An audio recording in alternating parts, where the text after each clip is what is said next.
Shalom. The last section of the book of Exodus is almost entirely about the construction of the tabernacle, the portable shrine the Israelites built to house the Ark of the Covenant and to offer sacrifices after they left Egypt and before they entered the Promised Land. Here, the book of Exodus, other than the story of the golden calf, begins to get, well, let me be honest, boring. I mean, head for the exits, boring. From now until the end of Exodus, we get detailed instructions and a complete account of the tabernacle's construction. My eyes glazed over when I read the instructions on the crib I had to put together last month. This is even worse. But thank God we have the rabbis as our color commentators on the divine text. They help take any section of the Torah and try to offer lessons that can guide and instruct us, even in this building project. They notice that atzei shittim, acacia wood, is the exclusive wood that is used for the building of this tabernacle. Acacia wood. So they ask two questions. First, where did this people who just left Egypt find these tall trees in the desert? It's not like these trees are easy to find. And a second question, why acacia wood? What was so special about that particular tree? So the rabbis answer the first part by saying, wait for it, that Jacob, the third patriarch of the Jewish people, knew long ago that one day his descendants would be asked by God to build this structure in the desert. So Jacob brought acacia trees to Egypt and planted them there. And he instructed his children to take the trees with them when they were redeemed from Egypt. Okay? Reserve judgment on that for a moment. And let's see what they say about the second question. Why acacia wood? Here the rabbis answer that acacia wood was chosen because acacia trees are not fruit-bearing trees. Okay, so where are they going with that? I try not to take what our tradition says literally, but seriously. And so when I hear the words of our rabbis, I don't dismiss it outright. I don't think they're just giving us actual explanations either, where they got the acacia wood or the classification of the tree. When the rabbis talk to me, I think they're telling us what to look for in this text to help us see perhaps greater truths.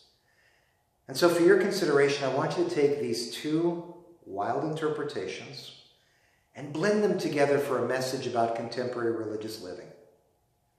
So Jacob brought acacia trees to Egypt for future generations. Maybe. But I think the rabbis are telling us a tabernacle, a place of devotion to God, whether a physical structure or in the chambers of our hearts, starts with the raw material of our precious ancestors, those who came before us.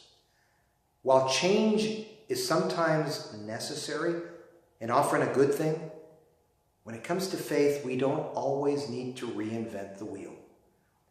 There is something powerfully enduring about taking the ideas, the practices, the raw material of our ancestors, and using that to discover God. Jacob, acacia wood. The Israelites built their tabernacle on the ideas and the traditions of their forefathers and mothers. The past wasn't discarded. I think there's something noble and sweet about creating a connection with God by standing on the shoulders of those who came before us. So acacia wood from the great patriarch Jacob. But acacia wood is not a fruit-bearing tree, the rabbis tell us. Maybe to teach that the ideas and traditions of the past will only take you so far. If all you have in your spiritual toolbox, if you will, is the raw material of your ancestors, and you bring nothing, that's not going to be enough to create a future for your children. the wood of our ancestors, tradition, that's a good starting point. But remember, there is no fruit, no future, if we don't add something ourselves, if we don't bring something to the altar of God, if you will. Acacia wood by itself bears no fruit. My friends, there are many factors for the decline of religion in America, but one of them may be the inability to find the right balance of adherence to tradition with an openness to broadening and deepening those ideas and rituals. I'm more of a traditionalist. I love the at-homeness of the practices that I and my people have done forever. But the older I get, the more I realize that experimenting with age-old traditions is also healthy and crucial. And I see many of my Reform colleagues embracing more traditions as a recognition that not everything needs to be changed. That balance sounds easier than it is. But my friends, if we want to build a tabernacle to draw others closer to God, I think we would do well to remember to embrace traditions of the past, even as we look for unique ways to give them contemporary meaning. I wish you a Shabbat Shalom.